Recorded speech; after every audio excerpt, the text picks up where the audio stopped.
Injifannoo waraanni bilisummaa Oromoo Cibraa Elemoo Qilxuu Baha Oromiyaa aanaalee Harargee lixaa keessatti galmeessaa jiru hordofuun humnoonni bilisiginnaa nama mana hidhaa keessaa baasanii ajjeesuu jalqaban jedhu jiraattonni Muhammad Faantallee jiraattota dubbisuun gabaasa bal'aa qindeessee jira. Ajjeechaa Oromiyaa bakkeewwan garaagaraatti raawwatamaa jiru ajaja bulchiinsa mootummaa naannoo Oromiyaatiin akka ta'e miseensota paarlaamaaf caffee Oromiyaa kan ta'an Hangaasaa Ibraahimii fi Taayyee Danda'aa saaxilaniitii jiru. Abbootiin gadaa Karrayyuu kan ajjeefaman ajaja itti gaafatamaa Komishinii Poolisii Oromiyaa Komishinar Araarsaa Mardaasaatiin jedhamaa jiran gabaasa bal'aa qindeessineetii jirra. Qondaalota adda bilisummaa Oromoo galaanitti hidhamanii turan manneen hidhaa godina addaa naannoo Finfinnee jiran garaagaraatti dabarfamuu fi gariin ammoo eessa akka isaan jiran mirkaneeffachuu akka dadhaban maatiin OMN itti himanii jiruun gabaasa keenya birooti. Godina Shawaa Bahaa Aanaa Boosat gandoota garaagaraatti hidhaan jumlaa qaamota nageenyaatiin uummata nagaa irratti geggeeffamaa jiruun daran hammaachuu jiraattonni OMN itti himanii jiruun kanas gabaabsine himna. Godina addaa naannoo Finfinneetti gamoon magaalaa Sabbataatti jiga lubbuu namoota nagaa galaafate itti gaafatamaan waajjira konistirakshinii magaalaa Sabbataa obbo Qananiisaa Badhaasaa gamoon jige hayyama ijaarsa darbii abbaa taayitaa konistirakshin irraa kennamee ol ijaaramaa kan ture ta'uu BBCtti himanii jiru. Kunis gabaasa keenya biraati. Barreessaa fi gaazexeessaan gameessi Oromoo Gadaa Gabraa bakka dhukkubsatee ciisutti kitaaba haaraa mata duree komaa jedhuun barreessaa osoo jiruu biraa boqachuu maatiin dubbatanii jiruun Faayizaa Eliyaas gabaasa BBC isinitti himte. Rakkoo hanqina sharafa alaatiin raafama guddaa keessa kan seene diinagdeen Itoophiyaa hanqina baajata birrii biiliyoona 100 biiliyoona 29 saaxilamuun himamee jira. Kuni hangafoota oduuti guutuun oduu har'aa kunooti.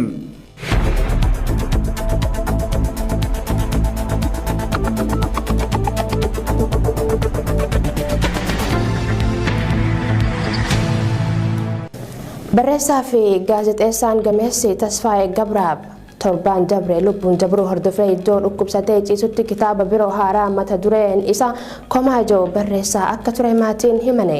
Tasfaayeen barruu yaadannoo isaa irratti hojiiwwan 4 mata duree isaanii barreessee yeroo karoorsuun argaa ture. Erga itti wayyaa'e booda kitaaba saqqawsameeraa jedhu barreessuus yaadee ture jaha obboleessi isaa. Oduun kun immoo kittanatu isiniif dhiyaata. Barreessaa fi gaazexeessaan gameessi Tasfaayee Gabraaf torban dabre akka lakkoofsa Itoophiyaa jimaata muddee 15 bara 2014 du'aan addunyaa kanarraa boqate. Haa ta'u malee barreessaan gameessi kun iddoo dhukkubsatee ciisutti kitaaba biroo haaraa mata duree komaa jedhu barreessaa akka ture maatiin isaa ni himu. Namni kun dhukkubsatee ji'ootaaf yaalii fayyaa taasifamaafii ture. Tasfaayeen wal'aansa baqaqsanii hodhuu fi taasifamee fi dilbata muddee 17 bara 2014 hospitaala irraa ni baajamee osoo rakkoo fayyaa biraatiif saaxilamuu obboleessi isaa Nagaasii hime. Guyyaa boqote san ganama Tasfaayee waliin haasofnee turre dilbata muddee 17 hospitaala irraa ni baa ture. Tasfaayeen wal'aansaaf gara Naayiroobii kan dhufe ji'a tokko dura ture. Wal'aansa baqaqsanii hodhuu erga taasifamee fi booda wayyaa ture. Haa ta'u garuu Tasfaayeen baatii 2 dura ture kan dhukkubsatee jaa obboleessi isaa. Guyyoota xumuraa sodaan keessa isaa akka hin turre obboleessi obbo Tasfaayee Nagaasii ni dubbatu. Inuma wal'aansa baqaqsanii hodhuu booda waraqaanaaf kenninan barreessaa jechaa nagaafachaa ture jaa. Kutaa baqaqsanii yaaluu keessaa wayita bahu mata duree kitaaba itti aanu komaa keessaa jechuun barreessee ture. Barreessuun itti ulfaatus ni yaala ture jaa. Komaa mata duree jedhu kanaan barreessaa fuula 10 gahee ture jaa. Tasfaayeen barruu yaadannoo isaa irratti hojiiwwan 4 mata duree isaanii barreessee yeroo karoorsuun argaa ture jaa obboleessi isaa. Erga itti wayyaa'e boodas kitaaba saqqawsameeraa jedhu barreessuus yaadee ture. Tasfaayeen yaadota sammuu isaatti dhufan galmeessaa erga qabatee booda yeroo garagaraatti barreessa. Kitaaba nan eegala jee eegalee hin fixu. Tokko osoo barreessuu kan biraa eegala jechuun obbo Nagaasiin waa'ee obboleessa isaa hima. BBC obeeffanne.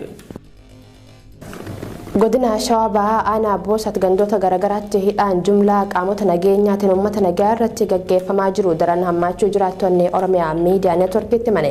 Gandoota hidhaan itti raawwatamaa jiru keessaa gandi Rukeechaa isa tokko yoo ta'u ganda kanatti gaafa muddee 20 bara 2020 akka manguddoo umriin isaanii ganna 65 ta'e aadde Shittoo Irpheechoo fi intala isaanii mana jireenyaa isaaniitii butuun mana hidhaa Aanaa Boosat magaalaa Olanchinnitti dabarsanii jiru.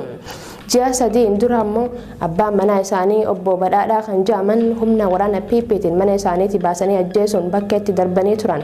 Kana malees maatii kana ilma isaaniis humnoota kanaan ajjeefamuu fi manaa fi qabeenya jalaa barbadaa'ee jiraachuu odeeffanne.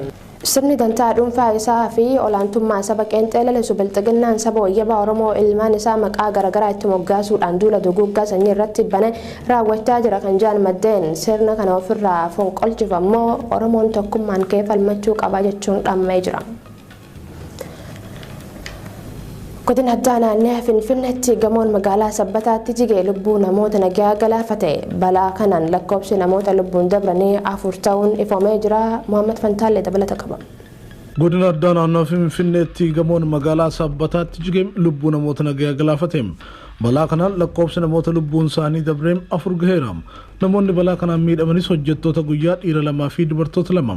Itti gaafatamaan waajjira konistirakshinii magaalaa Sabbataa obbo Qananiisaa Badhaasaa gamoon jige heeyyama ijaarsa darbii abbaa taayitaa konistirakshinii irraa kennamee ol ijaaramaa kan ture ta'uudhaan BBC'tti kan hime.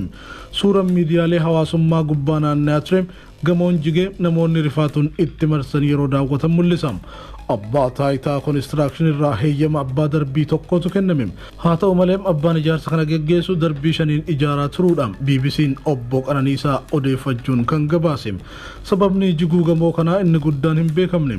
Rakkoo ogummaati moo rakkoo diizaayiniiti moo qulqullinaan wal qabatamoo kan jedhu koreen hundeeffamee qoratamaa akka jirutu addeeffame.